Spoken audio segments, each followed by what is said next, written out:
Dear student, welcome to Newton classes. आज हम लोग एनर्जी के बारे में पढ़ेंगे। तो एनर्जी देखिए, ये ऑफलाइन क्लास में न्यूटन क्लासेस में बताया गया है, तो उसका पीडीएफ से हम टोटल कवर कर देते हैं। आपको जहां नहीं समझ में आया कमेंट बॉक्स में लिखिएगा, ठीक है।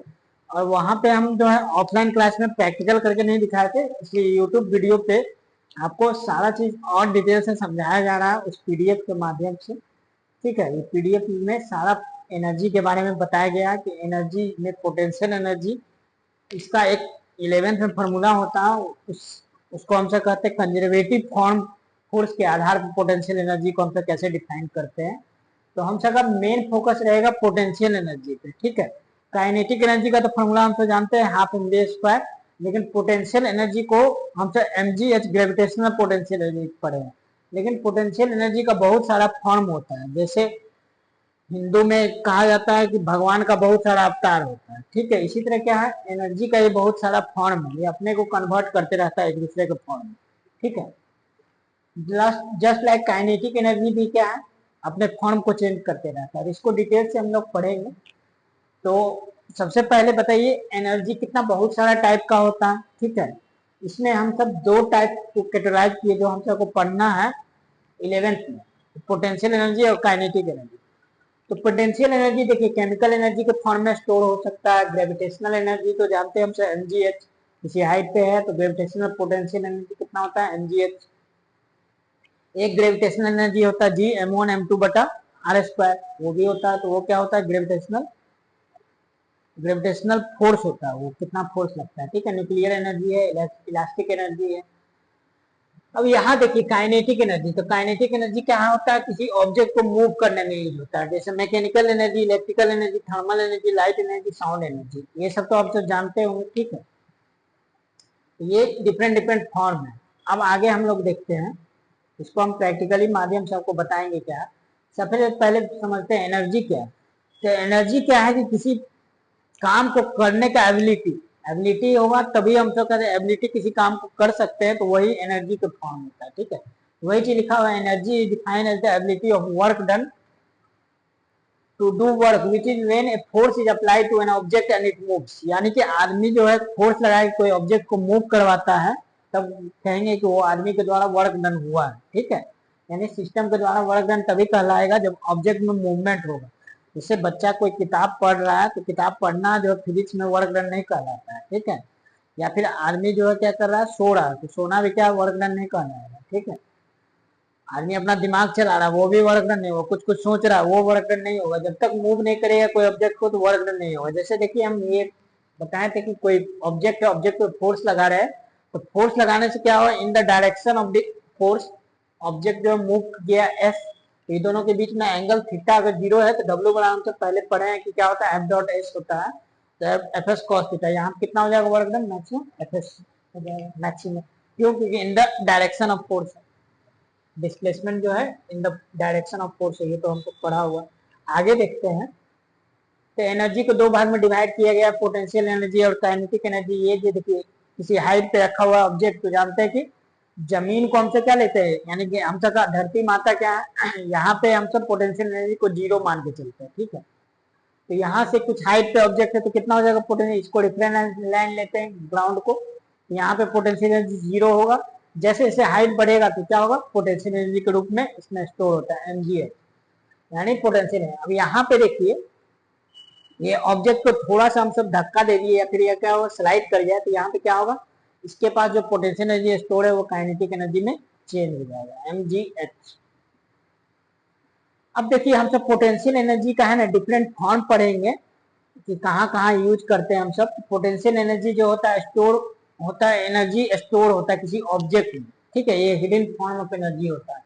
तो पोटेंशियल एनर्जी ये हिडन फॉर्म ऑफ एनर्जी, ये हिडन फॉर्म में होता है, जो आपको दिखेगा नहीं। काइनेटिक एनर्जी तो दिखेगा कि ऑब्जेक्ट मूव करते रहेगा, तो वो दिखता है, लेकिन ये जो आपको हिडन फॉर्म में रहता है, जब ये अपने फॉर्म को चेंज करेगा तब आपको दिखेगा, ठीक है। पोटेंशियल एनर्जी जब अपने फॉर्म को चेंज करेगा, यानी काइनेटिक एनर्जी में कन्वर्ट हो जाएगा, तब आपको दिखेगा। लेकिन शुरू में क्या रहता है, हिडन फॉर्म में ऑब्जेक्ट में स्टोर रहता है। तो इसको हम एग्जांपल से समझाते हैं आपको। तो जैसे मान लीजिए कि बलून है, बलून में क्या होता है, देखिए बलून में आप क्या करिए कि हवा भरिएगा, तो आपका क्या होगा, बलून जैसे लिए हम, एग्जाम्पल से आपको समझाते हैं, पहले समझ लीजिए, उसके बाद फिर जो लिखा वो आप आसानी समझ। तो बलून में मान लीजिए कि हम सब हवा भर रहे, यहाँ पे क्या हुआ है, एयर से हम सब क्या कर रहे हैं, एयर से इसका हवा इसमें दे देंगे। तो हवा देने से क्या हो रहा है, इसका रबर फैल रहा है, तो रबर में जो होता है इलास्टिक पोटेंशियल एनर्जी स्टोर हो जाता है, ठीक है। तो ये इसका क्या हुआ कि रबर में एक इलास्टिक पोटेंशियल एनर्जी स्टोर हो गई। अब ये स्टोर हो गया तो ये क्या है, इलास्टिक पोटेंशियल, रबर है, रबर इलास्टिक नेचर का होता है, इलास्टिसिटी चैप्टर पढ़ाएंगे तो वहां आपको क्लियर होगा। तो यहाँ पे देखिए क्या हो रहा है, यहाँ पे जो है ना, हवा क्या किया, इस पे प्रेशर लगाया, इसको क्या कर दिया, फुला दिया, खुल गया, हवा बढ़ गया अब टोटल। अब यहाँ पे देखिए एक होल है, इसको तो हम बंद किए नहीं, तो अब इसको क्या करेंगे, छोड़ेंगे तो क्या होगा, हवा बाहर निकलेगा। तो न्यूटन थर्ड लॉ से जब हवा बाहर निकलेगा तो थ्रस्ट करेगा इस बलून पे, तो बलून क्या होगा, मूव करेगा। तो अभी इसके क्या है, रबर में इलास्टिक पोटेंशियल एनर्जी स्टोर हो गया, इसमें एक इलास्टिक नेचर का होता है तो इसमें पोटेंशियल एनर्जी स्टोर होता है, उसको कहते हैं इलास्टिक पोटेंशियल। रबर में इलास्टिक पोटेंशियल एनर्जी स्टोर हो गया। इसी तरह स्प्रिंग में भी स्प्रिंग पोटेंशियल एनर्जी स्टोर हो जाता है जब उसको कंप्रेस करेंगे या एलोंगेट करेंगे। तो अभी तो फिलहाल हमको समझना बलून, तो बलून में क्या हुआ, इन्फ्लेट हो गया, एयर भर गया इसमें। अब इसको क्या करेंगे हम सब, जब छोड़ेंगे तो हवा तेजी से बाहर निकलेगा, जो हवा भरा हुआ अंदर, ठीक है। क्यों, क्योंकि अंदर जो है हाई प्रेशर है, बाहर इसके रिस्पेक्ट में लो प्रेशर है। तो छोड़ेंगे तो हाई प्रेशर से लो प्रेशर में हवा निकलेगा, हवा निकलेगा तो एक थ्रस्ट इस पर पैदा होगा जिससे ये मूव करेगा। तो इसमें अभी जो है ये पोटेंशियल एनर्जी स्टोर है, ठीक है। और ये पोटेंशियल एनर्जी आप देखिए काइनेटिक एनर्जी में कन्वर्ट हो गया काइनेटिक एनर्जी, ठीक है, पहला एग्जांपल। अब दूसरा एग्जांपल समझना है तो हम सब क्या करते हैं, देखिए ये देखिए दूसरा एग्जांपल है। अब डेली सुबह में उठकर मुंह धोते हैं, मुंह धोते हैं तो क्या जिभिया करने के लिए इसका यूज करते हैं, ठीक है। तो ये क्या है, स्टील का बना हुआ है, स्टील का बना हुआ, तो स्टील में पढ़ेंगे इलास्टिसिटी चैप्टर में, एक इलास्टिक पोटेंशियल एनर्जी इसमें भी होता है, ठीक है। तो रबर और स्टील में किसमें इलास्टिक पोटेंशियल ज्यादा होता है ये आपको उस चैप्टर में बताया जाएगा, और आप कमेंट बॉक्स में बताइए किसका ज्यादा होगा। ये क्या है, स्टील है, ठीक है, जिसका यूज हम सब जिभिया करने के लिए यूज करते हैं सुबह सुबह मुंह धोने के बाद। तो ये देखिए अपने क्या है, नेचुरल फॉर्म में, शुरू में क्या है, नेचुरल फॉर्म में। अब इसको हम सब क्या किए, इस तरह प्रेस किए, तो प्रेस किए तो देखिए इसके पास क्या हो गया, एक इलास्टिक पोटेंशियल एनर्जी स्टोर हो गया। अब इसके पास इलास्टिक पोटेंशियल स्टोर हो गया तो इसका शेप भी देखिए, पोटेंशियल एनर्जी में क्या होता है कि शेप भी डिफॉर्म होता है, यानी कि कॉन्फ़िगरेशन चेंज होता है। इसका देखिए शुरू में ऐसा था, अब क्या हो गया, इसका शेप हम सब चेंज कर दिए, ठीक है। जैसे बलून में भी देखिए, बलून क्या था शुरू में, उसका शेप बन, जब हवा बढ़े तो उसमें क्या हुआ, एक एलोंगेशन हुआ, फैला, है ना, इन्फ्लेट किया उसने एयर। अब यहाँ पे भी देखिए इसको हम इस तरह कर दिए, शेप इसका चेंज किए, तो इसमें क्या हुआ, स्टोर हो गया इलास्टिक पोटेंशियल एनर्जी, ठीक है। अब इसको हम सब छोड़ेंगे तो क्या होगा, ये जो स्टोर है इसके पास, ये अपने साइड में फिर आना चाहेगा। जब साइड में आना चाहेगा तो ये एक तरह का दो तरीका में इस फॉर्म में यूज करेगा, एक अपने शेप में आने में जो एनर्जी लगे फिर तो इस तरह धक्का देगा, और दूसरा इसमें क्या होगा, काइनेटिक एनर्जी भी होगा। देखिए जब इसको छोड़ेंगे तो देखिए काइनेटिक एनर्जी हुआ ना, यानी ये क्या था, आपका पोटेंशियल एनर्जी स्टोर था इलास्टिक फॉर्म में और वो काइनेटिक एनर्जी में कन्वर्ट हो गया। दूसरा देखिए अपने डेली यूज में जो होता है ना, वही हम दिखा रहे हैं आपको, डेली यूज में जो होता है। देखिए डेली यूज में हम तो ये भी करते हैं, कपड़ा टांगने के लिए देखिए यूज करते हैं, है ना, क्लिप। तो इस क्लिप को क्या करेंगे हम सब, देखिए इसमें एक स्प्रिंग लगा हुआ है, ठीक है, स्प्रिंग लगा हुआ। तो स्प्रिंग से क्या होता है, इस तरह से देखिए, इसको जब इस तरह किए तो क्या हुआ, इसका मुंह खुल गया। अब मुंह खुला तो इसके पास क्या हो गया, स्टोर हो गया क्या, स्प्रिंग पोटेंशियल एनर्जी। अब इसको क्या करेंगे, छोड़ेंगे तो फिर से देखिए नेचुरल शेप में आ गया। लेकिन अगर इसको हम सब क्या कर दिए, सडन हम सब छोड़े, अचानक छोड़ेंगे, ये तो क्या करे, धीरे धीरे छोड़ रहा है, तो देखिए फिर यार अगर सडन छोड़ेंगे और इसमें कोई फोर्स जो शुरू में लगा रहे, प्रेस कर रहे, वो फोर्स हटा देंगे अचानक से हटाएंगे तो इसके पास क्या होगा, एक फॉरवर्ड डायरेक्शन में काइनेटिक एनर्जी होगा जो इसमें स्टोर है, ठीक है। ये देखिए अब क्या होगा, आगे के डायरेक्शन में मूव किया, ठीक है। ये क्या होगा, काइनेटिक एनर्जी भी आ गया और एमजी भी इस पे लगा नीचे, इसका एमजीएच, इसके बाद पोटेंशियल एनर्जी भी था ना शुरू में, एमजीएच भी था कुछ हाइट पे। तो इस तरह से क्या हुआ, पोटेंशियल एनर्जी काइनेटिक एनर्जी में चेंज हो रहा है। तो जब तक वो स्टोर रहता है तब तक नहीं दिखता है, लेकिन आप उसको उस पर सारा फोर्स हटा दीजिए, यानी जो बाहर से एक्सटर्नल फोर्स लगा रहे हैं उसको हटा दीजिए, तो वो क्या होगा, काइनेटिक एनर्जी में कन्वर्ट हो जाता है। तो इस तरह से देखिए पोटेंशियल एनर्जी अपना हिडन फॉर्म में रहता है और वो अपना चेंज करता है शेप को, ठीक है। इसी तरह देखिए अगर आप देखिएगा तो बो एंड एरो वाला में भी अगर मान लीजिए कि हम सब एक लाते रुकिए थोड़ा देर में, आप ध्यान करिए, हम लाते हैं।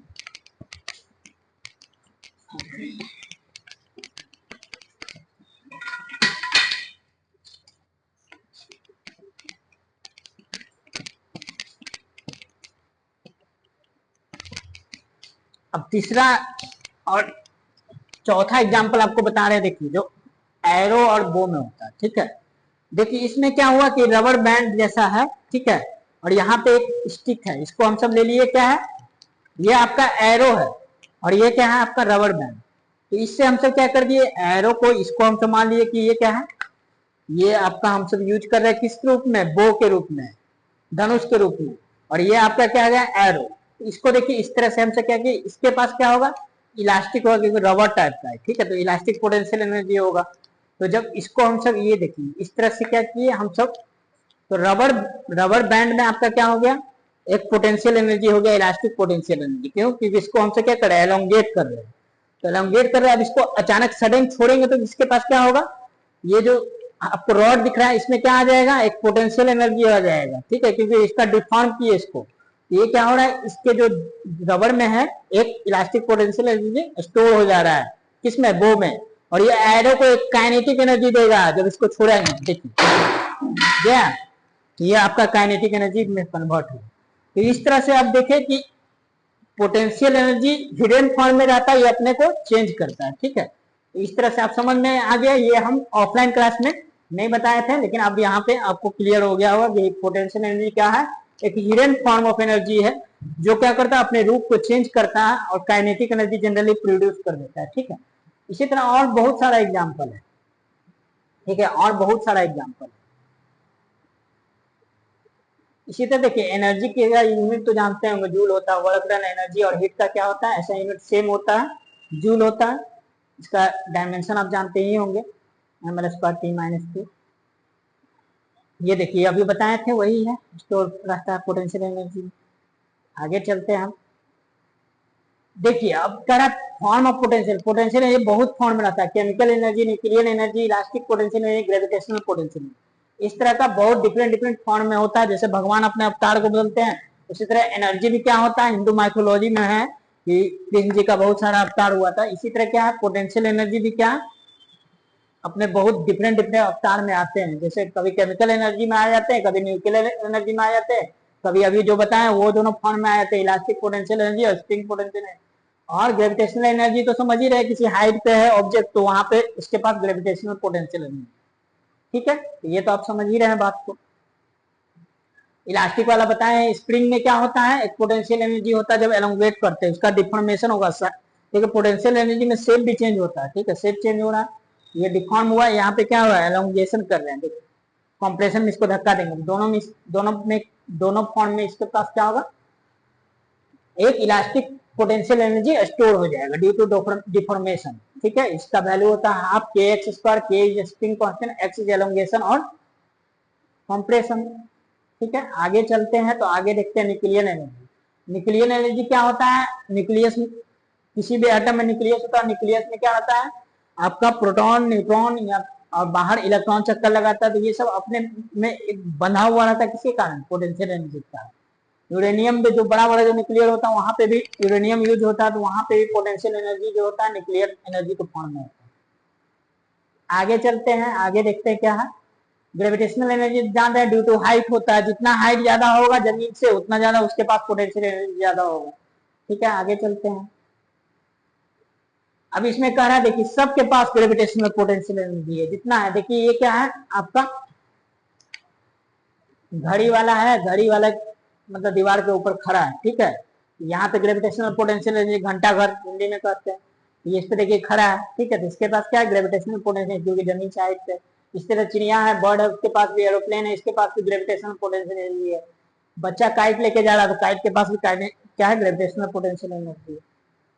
आगे चलते हैं, ये सब तो आप समझ रहे हैं। एप्लीकेशन में देखिए आप क्या होगा, अगर वाटर को हम सब क्या करें बहुत ज्यादा हाइट से, जैसे माउंटेन से अगर हम सब पानी को गिराएं तो शुरू में उसके पास पोटेंशियल एनर्जी होगा ड्यू टू हाइट, लेकिन जब पानी जब नीचे आने लगेगा तो उसके पास काइनेटिक एनर्जी होगा, और काइनेटिक एनर्जी से हम तो क्या करेंगे, टरबाइन को चला लेंगे, मूवमेंट करा लेंगे टरबाइन यानी, और उससे हम सब कुछ भी कनेक्ट कर लिए तो वो भी घूमने लगेगा, घूमने लगेगा तो आप ईएमआई पढ़िएगा 12th में, तो इलेक्ट्रोमैग्नेटिक इंडक्शन, तो वहां से हम सब क्या करते हैं, चेंज इन फ्लक्स पर ईएमएफ प्रोड्यूस होता है, वहां से हम सब इलेक्ट्रिसिटी जनरेट कर लेते हैं। ठीक है, बड़ा बड़ा जनरेटर ये सब चला लेते हैं। ठीक, ये हो गया एप्लीकेशन। अब देखिए ये क्या काइनेटिक एनर्जी तो समझ में आ रहा है, ड्यू टू मूवमेंट होगा। देखिए ये क्या साइक्लिंग कर रहा है और ये यो मोशन हो रहा है, इसमें क्या होता है, यो मोशन पढ़िएगा जब आपको हम पढ़ाएंगे रोटेशनल मैकेनिक, तो उसमें बताएंगे कि इस तरह का रोटेशन होता है इसमें। ठीक है, इसको घुमा के छोड़ दीजिए, रोटेशनल मोशन इसमें आ रहा है। अब अगला क्या है, देखिए form of kinetic energy mechanical, ये देखिए काइनेटिक में इतना फॉर्म में हो सकता है, ये सब तो आपको पता है। किस फॉर्म में था एक बार देख लीजिए, मैकेनिकल एनर्जी होगा, लाइट एनर्जी फॉर्म में होगा, थर्मल एनर्जी होगा, इलेक्ट्रिकल एनर्जी होगा, साउंड एनर्जी। सब में क्या होता है, ऑब्जेक्ट मूव करता है। जैसे मान लीजिए मैकेनिकल एनर्जी, तो मैकेनिकल एनर्जी में देखिए पवन चक्की घूम रहा है, ठीक है। इसका थर्मल एनर्जी में क्या होगा, हीट प्रोड्यूस होगा, तो आपस जो नजदीक वाला मॉलिक्यूल है वो क्या करता है, एनर्जी प्राप्त करता है और तेजी से मूव करने लगता है। ठीक है, और मूव करने के कारण कोलाइड करता है, कोलाइड के कारण ये क्या होगा, थर्मल एनर्जी जनरेट होगा। लाइट एनर्जी भी क्या होता है, लाइट एनर्जी फोटोन से बना होता है, तो फोटोन का पार्टिकल एक दूसरे से कोलाइड करेगा तो लाइट एनर्जी जनरेट होगा। इलेक्ट्रिकल एनर्जी में क्या होता है, इलेक्ट्रॉन्स तेजी से मूव करता है, तो वहां पे इलेक्ट्रिकल एनर्जी जनरेट होता है। साउंड एनर्जी तो समझ में आ रहा है, एक मॉलिक्यूल जो है दूसरे मॉलिक्यूल को क्या कर रहा है, ट्रांसफर कर रहा है अपना एनर्जी, तभी आप हमारे वॉइस को सुन पा रहे हैं। ठीक है, आगे चलते हैं। तो mechanical energy is sum of potential energy plus kinetic energy. ये देखिए सम होता है potential energy plus kinetic energy. तो गाड़ी में जो आदमी बैठा हुआ उसको क्या होगा, वो जमीन से कुछ हाइट पे भी है तो पोटेंशियल एनर्जी भी है, और क्या काइनेटिक एनर्जी भी, गाड़ी बढ़ रहा है तो इसी तरह ये है। तो ये पवन चक्की क्या है, ये डैनी जो है इसके पास क्या है, हाइट भी है और काइनेटिक एनर्जी भी है, मूव भी कर रहा है, तो दोनों है इसके पास कहेंगे मैकेनिकल एनर्जी है। ठीक है, ये सब तो बता ही दिए। बिजली जनरेट होने के लिए इलेक्ट्रॉन्स का मूवमेंट होता है, because by moving charge called electrons. ठीक है, ये सब तो आप समझ, डब्ल्यू बराबर क्यू इनटू वी होता है। थर्मल एनर्जी क्या होता है, वही बोले कि क्या होता है, हीट करेंगे तो मॉलिक्यूल्स क्या होता है, वाइब्रेट करता है due to rise in temperature, तो उसके कारण उसमें तेजी से मूवमेंट होता है और वो एनर्जी को जनरेट करता है। आगे चलते हैं, आगे देखिए लाइट एनर्जी फोटोन से उसमें मूव करता है, इलेक्ट्रोमैग्नेटिक ट्रांसवर्स नेचर का होता है ना, ये सब तो जानते ही हम। साउंड एनर्जी क्या होता है, लॉन्गिट्यूडनल वेव होता है, और ये जब रॉकेट तेजी से आगे जाता है तो क्या करता है, थ्रस्ट फेंकता है, जिसका क्या आवाज के साथ ये आगे बढ़ता है। जब हमसे अनाउंसमेंट करते हैं किसी चीज का, तो उसके इसमें क्या होता है, साउंड एनर्जी निकलता है ना, जिससे आपको दूसरे को वॉइस सुनाई देता है। Law of conservation of energy आप जानते ही होंगे, क्या होता है लॉ ऑफ कंजर्वेशन एनर्जी, कि जो भी एनर्जी है वो कभी भी क्रिएट नहीं होता ना डिस्ट्रॉय होता है, ये सिर्फ एक फॉर्म से दूसरे फॉर्म में अपने आप को चेंज करता है। ठीक है, तो आदमी जो है मान लिया आइसक्रीम मिला उसको, तो आइसक्रीम खा लिया तो उसके पास क्या आ गया, उसके पास उसमें क्या होता है, ग्लूकोज होता है, तो ग्लूकोज आपको मिला, मीठा लगता है आपको, ग्लूकोज मिला तो आपको पास क्या आ गया, कार्बोहाइड्रेट आ गया, आपके पास क्या आ गया, एनर्जी आ गया। तो एनर्जी आया तो आप क्या करिएगा, साइकिल चलाने का मन है साइकिल चलाइए। ठीक है, तो जब आपके पास एनर्जी स्टोर हो गया तो उसका आप किस फॉर्म में यूज कर रहे हैं, मस्कुलर, मस्कुलर फॉर्म में आप क्या कर रहे हैं, मस्कुलर एनर्जी लगा रहे हैं। आपका मसल क्या करता है, पैंडल पे एनर्जी लगाता है तो पैडल घूमने लगता है, इसके कारण ये फॉरवर्ड डायरेक्शन में आगे बढ़ता है। वहां पे हम सब आगे पढ़ेंगे तो फ्रिक्शन फ्रिक्शन भी लगता है। ठीक है, फ्रिक्शन वाले चैप्टर में डिटेल से पढ़ेंगे, चक्का पे फ्रिक्शन किधर लगता है। अब एनर्जी ट्रांसफॉर्मेशन तो समझ रहे हैं, केमिकल एनर्जी होता है सेल में, तो सेल से क्या होता है, लाइट एनर्जी आता है, लाइट एनर्जी से हम सब ऑब्जेक्ट को देखने में हेल्प होता है। उसी तरह इलेक्ट्रिकल एनर्जी है, तो इलेक्ट्रिकल एनर्जी क्या होता है आपका, इलेक्ट्रिकल एनर्जी का यूज करके आप क्या करिएगा, आप ये क्या करिए, टोस्टर में हम तो टोस्टर में हीट देते हैं स्विच ऑन करके, तो क्या करता है, यहाँ पे देखिए स्विच है, इससे हम तो क्या कर दिए, पावर सप्लाई दिए, तो वहां से क्या होगा, टोस्टर हीट करेगा, ब्रेड हमसे हीट हो जाएगा, तो हीट एनर्जी में ट्रांसफर हो गया। आगे चलते हैं, आगे चलते हैं तो आगे देखते हैं क्या होता है। आगे देखिए एनर्जी का और ट्रांसफॉर्मेशन दिखाया है। केमिकल एनर्जी मतलब कि क्या करते हैं हम सब, अब इलेक्ट्रिकल व्हीकल आ गया तो हमसे क्या करते हैं, चार्ज करते हैं, चार्जिंग पॉइंट होता है, चार्जिंग पॉइंट पे चार्ज किए गाड़ी को, और गाड़ी क्या हो गया, उसके पास एनर्जी स्टोर हुआ, उसका रेसिलेटर दबाइए, आप आराम से मूव करिए, गाड़ी को जहां ले जाना घूमते रहिए अपना। ठीक है, उसका लाइट एनर्जी भी क्या होता है, लाइट एनर्जी भी इस तरह का क्या है, एक एनर्जी है जो सन के द्वारा आपको मिल रहा है, किसको, हम सबका जो प्लांट होता है, तो प्लांट फोटोसिंथेसिस करता है, केमिकल एनर्जी उसको मिल जाता है, ठीक है। वो कार्बोहाइड्रेट के रूप में स्टोर करता है CO2, जिससे मिलता है C6H12O6, ठीक है, ये पढ़े होंगे। और H2O प्लस CO2 बाहर निकलता है ना, कार्बन डाइऑक्साइड गैस छोड़ता है। तो वहां पे क्या हुआ, ग्लूकोज कौन हो गया, C6H12O6, इस फॉर्म में केमिकल एनर्जी, इसके पास क्या हो गया, एनर्जी स्टोर हो गया, जिसका हम सब भी यूज करते हैं खाने के रूप में, है ना, पेड़ पौधा सब खाते हैं आप, तो वो हो गया आपका। आगे बढ़ते हैं, आगे आगे देखिए, एनर्जी ट्रांसफॉर्मेशन, एक फॉर्म से दूसरे फॉर्म में ट्रांसफॉर्म हो रहा है। कृष्ण जी राम जी के अवतार में जन्म ले लिए, ठीक है, वही चीज हो रहा है। तो मैकेनिकल एनर्जी इलेक्ट्रिकल एनर्जी में क्या हो रहा है, ट्रांसफॉर्म हो रहा है। देखिए, ये कृष्ण जी थे, अब्राहम अवतार में जन्म लिए तो इलेक्ट्रिकल एनर्जी में हो गया, इलेक्ट्रिकल एनर्जी हम लाइट एनर्जी में हो गया, अलग अलग फॉर्म में चेंज हो रहा है एनर्जी। मजा देखिए, एनर्जी का दुनिया, सारे जगह एनर्जी फॉर्म चेंज करता है। तो मैकेनिकल एनर्जी का इलेक्ट्रिकल एनर्जी में कन्वर्ट हो रहा है, क्योंकि पवन चक्की चला, उससे हमसे क्या कर दिया, वायर को जोड़ दिए, यहाँ पे हम ले सकते हैं एनर्जी।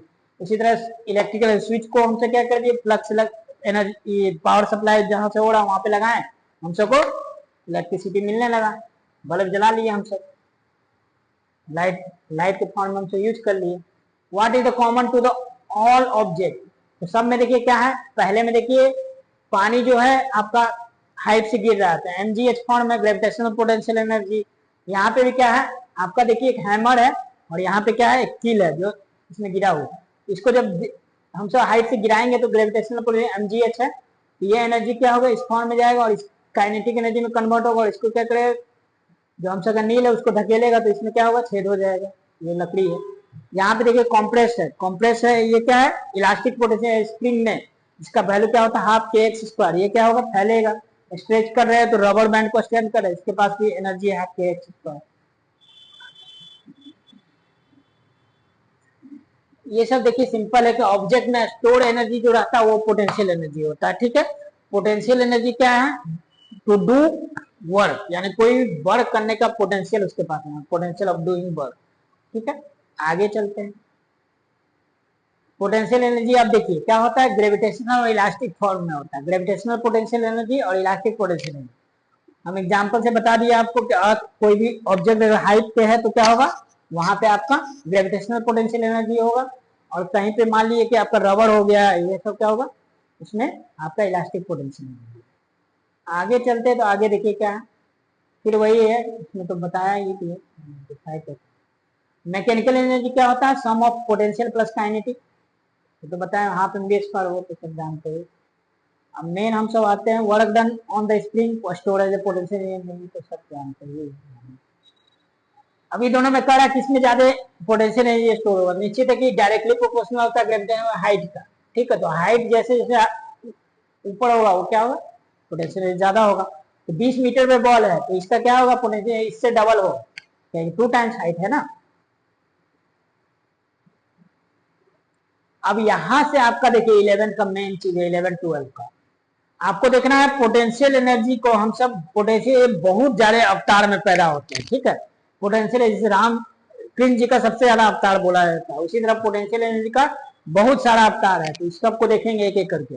और सारा आपको याद रखना, जो 11-12 दोनों का कलेक्शन हम यहाँ पे कर दिए, ठीक है, एक साथ कलेक्शन कर दिए। इस फॉर्मूला को आप स्क्रीनशॉट करिए या फिर वीडियो को पॉज करके उसको लिख लीजिएगा कॉपी में और याद करने का कोशिश करिए।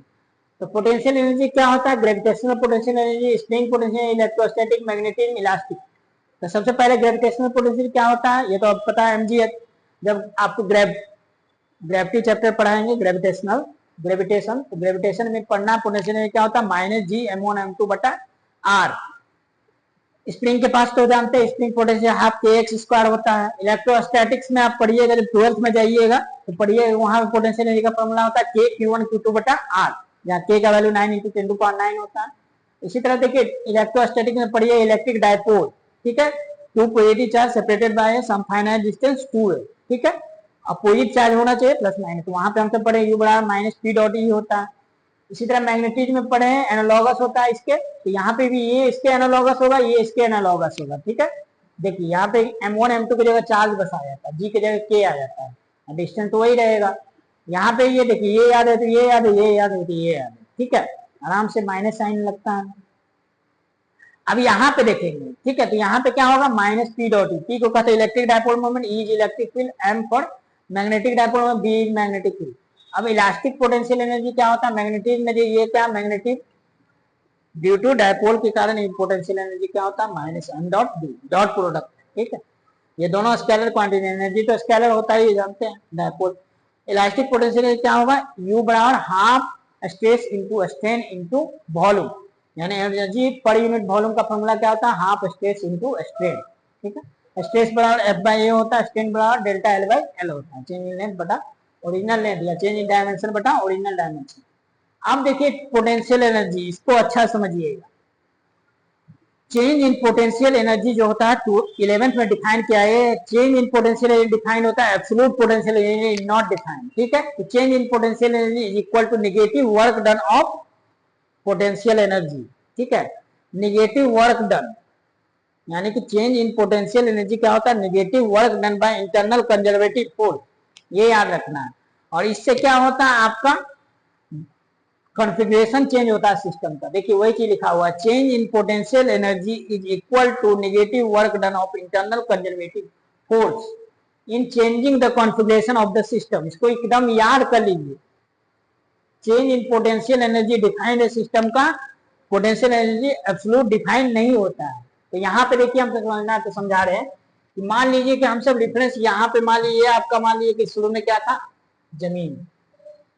अब जमीन ये इसको ले लिए, इससे मान लीजिए कि इसको डिफरेंस नहीं लेके शुरू में इसको डिफरेंस ले लिए, तो डिफरेंस लेंगे इसको, ये जमीन था आपका, इसको डिफरेंस ले लिए, तो ये नीचे जाएंगे तो क्या होगा, माइनस साइन होगा, और ऊपर जाएंगे तो प्लस साइन होगा। अगर डिफरेंस इसको लिए तो ऊपर जाएंगे तो प्लस mgh, नीचे जाएंगे तो माइनस mgh। लेकिन अगर रेफरेंस लाइन हमसे इसको ले लिए, यानी अर्थ को ले लिए, अर्थ जो ये नीचे वाला अर्थ है, और ये वाला हाइट पे मान लिया टावर है, तो टावर को अगर रेफरेंस ले लीजिएगा तो नीचे वाला माइनस एच लिखेंगे, ऊपर वाला प्लस एच लिखेंगे, ठीक है। तो ऊपर जाएंगे तो mgh, नीचे जाएंगे तो mgh माइनस mgh। लेकिन अगर रेफरेंस अगर मान लिया अर्थ को ही मान लिए, तो आपका टावर mgh होगा और ये क्या हो जाएगा, दोनों पॉजिटिव हो जाएगा, ठीक है। अर्थ को हम सब रेफरेंस लेंगे तो ऊपर वाला पॉजिटिव, ठीक है। अगर टावर को रेफरेंस ले लिए एच हाइट पे जो है, तो उसके नीचे वाला माइनस, ऊपर वाला प्लस, तो रेफरेंस लाइन जिसको लीजिएगा वहां पे पोटेंशियल एनर्जी जीरो लेके चलना है, ठीक है। तो ये कह रहा है कि work change in potential energy define होता है, पोटेंशियल एनर्जी डिफाइन नहीं होता। क्यों, क्योंकि पहला तो आपका रेफरेंस ही हो गया, वो तो जीरो होगा, उसके बाद ऊपर नीचे हम सब जाएंगे, एच गए तो H minus zero, final minus initial, इसके लिखेंगे क्या, M G H minus zero, ठीक है। शुरू में तो जीरो होगा पोटेंशियल एनर्जी। अब देखेंगे change in potential energy negative work done by internal conservative force. तो सबसे पहले आपको समझना पड़ेगा कंजर्वेटिव फोर्स होता क्या है। तो कंजर्वेटिव फोर्स वैसा फोर्स होता है, those force, conservative force are those force the work done by these forces in a close loop is equal to zero, ठीक है। कंजर्वेटिव फोर्स के द्वारा किसी क्लोज लूप में जो होता है वर्क डन जीरो होता है, ठीक है, कंजर्वेटिव फोर्स में, ठीक है। और दूसरा क्या कर सकते हैं, कंजर्वेटिव फोर्स जो होता है इंडिपेंडेंट होता है पाथ से, पाथ पे डिपेंड नहीं करता है, ठीक है। इसको हम सब बता रहे हैं अगले स्लाइड में, पहले मेरे बात को सुन लीजिए, वही आपका लिखा हुआ अगले स्लाइड में। तो क्या कहें कि कंजर्वेटिव फोर्स वैसा फोर्स होता है, दो फोर्स जिसके द्वारा, वैसा फोर्स जिसके द्वारा वर्क डन जीरो हो किसी क्लोज साइकिल, क्लोज लूप में, यानी क्लोज लूप में आपका वर्क डन जीरो होगा, तो वैसे फोर्स को हम से कहेंगे कंजर्वेटिव फोर्स, ठीक है।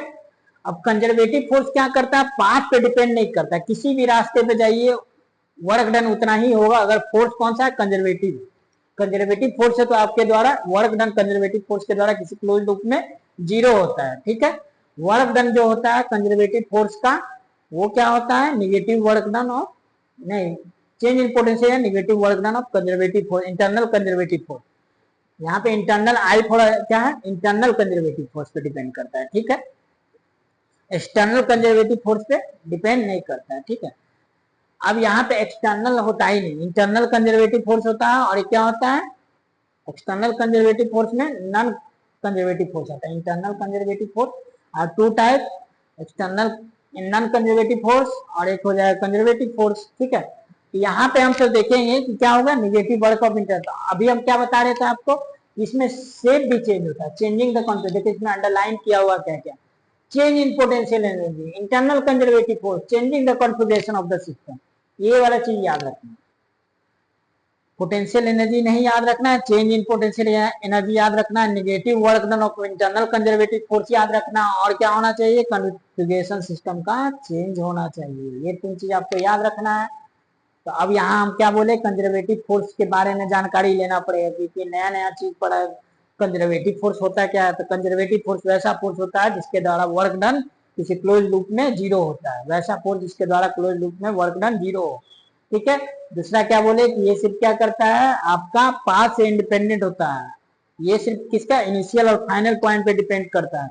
कंजर्वेटिव फोर्स वैसा फोर्स होता है जो हीट प्रोड्यूस नहीं करता है, हीट प्रोड्यूस नहीं करता है। तो ये देखिए यहाँ पे वही चीज लिखा हुआ है, नोट पे सारा चीज लिखा हुआ है। कंजर्वेटिव फोर्स वैसा those force which work done independent of the path taken are called conservative force. Conservative force जो है पाथ पे डिपेंड नहीं करता है। ठीक है। Work done by the conservative depend on initial और फाइनल पोजीशन, सिर्फ इनिशियल और फाइनल पॉइंट पे डिपेंड करेगा और किसी पे नहीं डिपेंड करेगा।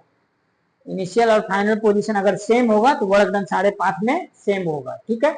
Work done by conservative force in close loop equal to zero. ये बोले कि किसी भी वर्क डन अगर उस फोर्स के द्वारा निकाले तो वो क्लोज लूप में जीरो होगा।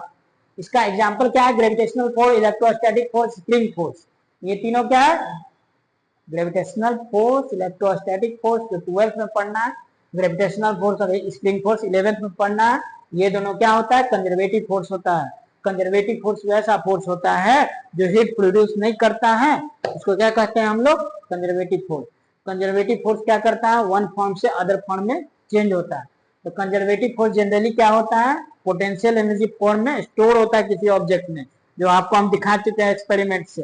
ठीक है, बहुत सारे हम दिखाए आपको करके। एक चीज दिखाएं कि आपका क्या एरो चलाया था तो क्या हुआ था, वहां पे क्या था, पोटेंशियल एनर्जी अपने फॉर्म को चेंज किया था, तो वहां पे पोटेंशियल एनर्जी बोर्ड फॉर्म किस पे था, इलास्टिक पोटेंशियल एनर्जी में था। ठीक है, स्प्रिंग जैसा वहां फोर्स था, वहां रबर में था। उसके आगे आपको ग्रेविटेशनल फोर्स दिखाएं कि यहाँ पे ऑब्जेक्ट गिरेगा, मान लिया फिर हाथ में आ गया बॉल, तो क्या हो गया, उस क्लोज लूप में आप दिखाएंगे कि वर्क डन जीरो होता है। तो ग्रेविटेशनल फोर्स क्या है, कंजर्वेटिव फोर्स है। नॉन कंजर्वेटिव फोर्स क्या होगा, जस्ट इसका उल्टा, नन लगा हुआ है यानी कि वो क्या करेगा, पाथ पे डिपेंड करेगा। इसका क्या होगा, इनिशियल और फाइनल पॉइंट पे नहीं डिपेंड करेगा, वो पाथ पे डिपेंड करेगा। इसका वर्क डन क्लोज लूप में जीरो नहीं होगा। ठीक है, और वो हीट प्रोड्यूस करेगा। एग्जाम्पल क्या हो गया, फ्रिक्शन फोर्स। फ्रिक्शन फोर्स क्या होता है, नॉन कंजर्वेटिव फोर्स होता है, वो जस्ट उल्टा काम करेगा, उल्टा काम करेगा। जैसे मान लीजिए कोई बोलेगा आइडियल और नॉन आइडियल, तो बच्चा जो आइडियल रहता है वो क्या करता है, टाइम पे सब काम करेगा, उसमें डिसिप्लिन होता है। और जो बच्चा क्या होगा, बदमाश होगा, वह क्या होगा, डिसिप्लिन, कोई उसका डिसिप्लिन नहीं होगा, कभी उठेगा कभी सुतेगा, तो उसका क्या कुछ भी नहीं होता है। ठीक है, उसके पास कुछ भी नहीं होता है। ठीक है, आगे चलते हैं हम सब, आगे देखते हैं। उससे पहले आपको बताते हैं कि ये क्या होता है, क्लोज लूप में कैसे जीरो होता है। तो इसके लिए देखिए हम बताएं, पीडीएफ में मेरा सारा बताया हुआ ऑफलाइन क्लास में, उसको हम लोग निकाल के आपको समझा देते हैं। हाँ, ओके, डायरेक्ट हम निकालते हैं ताकि आपको बता दें कि ग्रेविटेशनल पोटेंशियल एनर्जी क्या होता है, आपका पाथ पे डिपेंड नहीं करता है। इसके आराम से एनर्जी के बारे में बता दें।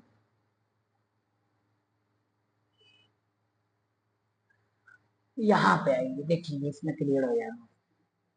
देखिए कंजर्वेटिव फोर्स कैसा फोर्स बताया, जो पाथ पे डिपेंड नहीं करता है। तो पाथ पे नहीं डिपेंड करेगा मतलब, देखिए पहला दूसरा ए से बी जाने का कितना बहुत सारा रास्ता है, तो सारे में क्या होगा, इनिशियल और फाइनल पॉइंट क्या है, सेम है। इनिशियल और फाइनल पॉइंट दोनों दोनों सारे पाथ में इनिशियल और फाइनल पोजीशन सेम है। ए और बी, ए से चला तो उसको बी तक जाना, सारे पाथ में, सारे पाथ में, यानी कि समझिए कि आप घर से निकले तो आपको कोचिंग आना है, तो आपका इनिशियल पॉइंट घर हो गया, फाइनल। अब मान लीजिए कि घर में 4 भाई या चारों भाई को यहीं पे आना है कोचिंग में, सेम कोचिंग में पढ़ता है। ठीक है, या 4 दोस्त एक ही रूम में रूम लेके एक साथ रह रहा है, चारों दोस्त क्या होगा या 5 दोस्त क्या होगा, एक साथ आ रहा है कोचिंग, तो सबका इनिशियल पॉइंट सेम होगा और सबका फाइनल पॉइंट कोचिंग हो गया। तो वो क्या होगा, अगर मान लीजिए कि आ रहा है सब, ठीक है, तो यहाँ पे क्या होगा, अगर वो ग्रेविटेशनल फोर्स वहां पे काम करे, सिर्फ ग्रेविटेशनल फोर्स और कोई नहीं, फ्रिक्शन फोर्स भी नेग्लेक्ट कर दे, तो वहां पे क्या हो जाएगा, आपका वर्क डन सब क्या होगा, सारे पाथ में सेम होगा। क्यों, क्योंकि इनिशियल और फाइनल पॉइंट सेम है, इसीलिए देखिए वर्क डन सारे पाथ पे डिपेंड नहीं करता है। तो क्या होगा आपका वर्क डन 1 2 3 4 5 सब में अगर मान लीजिए कि वो तीनों जो बताएं force, electrostatic force, gravitational force और कौन बताएं स्प्रिंग फोर्स, तीनों अगर इसमें एक्ट कर रहा है जिसके कारण ये यहाँ से यहाँ तक आया। जैसे पढ़िएगा इलेक्ट्रोस्टैटिक्स में यहाँ पे दो चार्ज है Q1 और Q2, एक प्लस है एक माइनस है, तो अट्रैक्टिव फोर्स लगता है जिसके कारण ये दोनों आपस में नजदीक आना चाहेगा। तो ये मान लीजिए इसको ये ज्यादा पावरफुल होगा तो ये इसको अट्रैक्ट करेगा, ये अट्रैक्ट करेगा तो ये इधर आएगा, तो आएगा तो क्या होगा ए से बी तक गया मूव हुआ, तो यहाँ पे क्या होगा आपका पाथ पे डिपेंड नहीं करेगा, इधर ऐसे करके जाए ऐसे करके जाए, वर्क से इंडिपेंडेंट होगा। ठीक है, तो इसको हम समझाते हैं जैसे ग्रेविटेशनल वाला पोटेंशियल एनर्जी देखिए समझिए। यहाँ पे देखिए एक ऑब्जेक्ट को क्या किया हमसे शुरू से नीचे से ऊपर फेंके, तो नीचे से ऊपर या पहले मान लीजिए ऊपर से नीचे आ रहा है, ऊपर से नीचे आया तो ए से बी आया और फिर यही जो है बी से ए गया, यानी कि एक बॉल लिए बॉल को नीचे पटके तो क्या हुआ mg उस पे लगा नीचे जा रहा है, हम सब सीधे बॉल को छोड़ दी mg हुआ, फिर मान लीजिए आपके बॉल जितना हाइट पे फेंके उतना हाइट तक आ गया, तो क्या होगा mgh और फिर क्या होगा ए से बी गया और बी से ए आ गया, तो ऐसा कुछ फिगर बनेगा। ए से बी गया तो कितना हो जाएगा mgh WAB, वर्क डन क्या था शुरू में इस लाइन को जीरो लेंगे तो mgh आ रहा है, इसमें क्या हो रहा है mg नीचे लग रहा है इसी डायरेक्शन में मूवमेंट हो रहा है h हाइट पे, तो ये दोनों के बीच में एंगल जीरो होता है mgh हो जाएगा WAB mgh। अब जब नीचे से ऊपर जाएगा तो क्या होगा mg तो नीचे लगेगा लेकिन हाइट ऊपर जा रहा है ना h, तो दोनों के बीच में एंगल 180, क्या हो जाएगा माइनस mgh b से a के बीच में।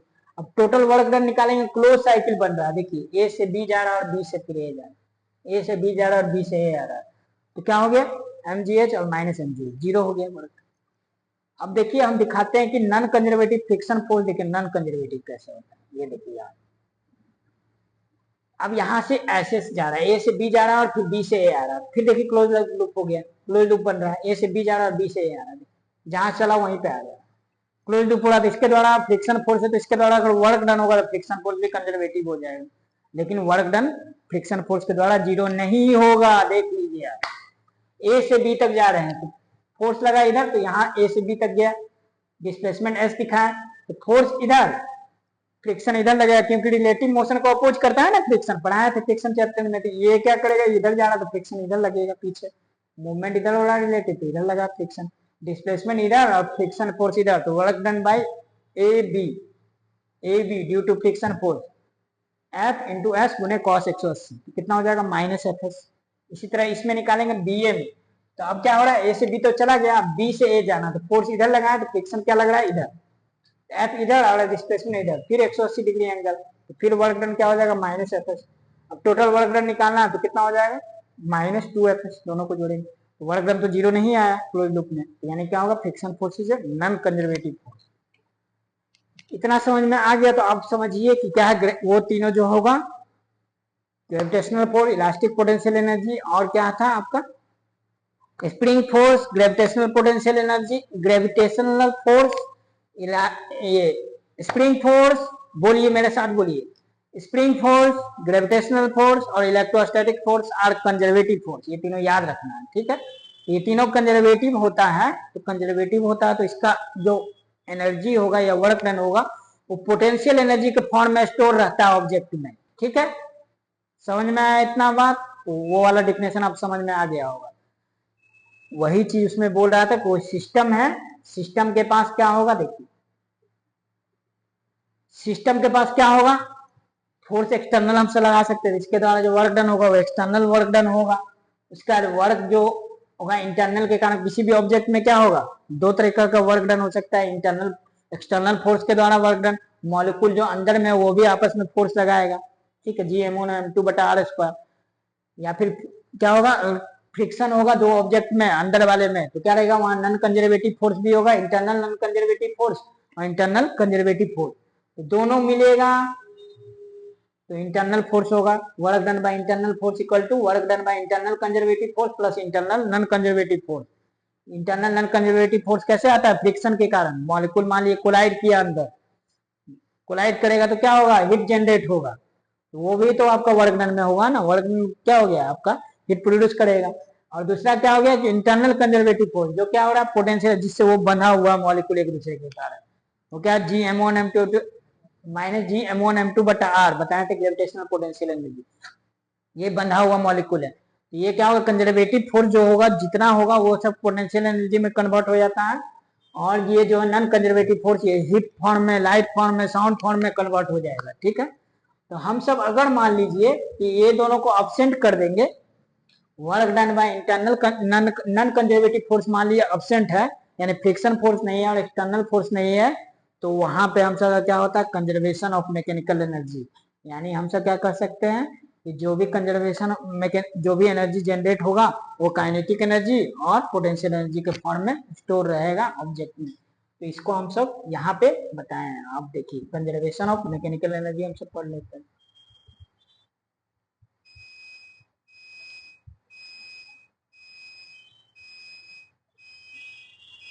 तो फिर इसको हम सब नेक्स्ट वीडियो में देख लेंगे। ठीक है, आज हम रहने देते हैं यहीं तक। ठीक है।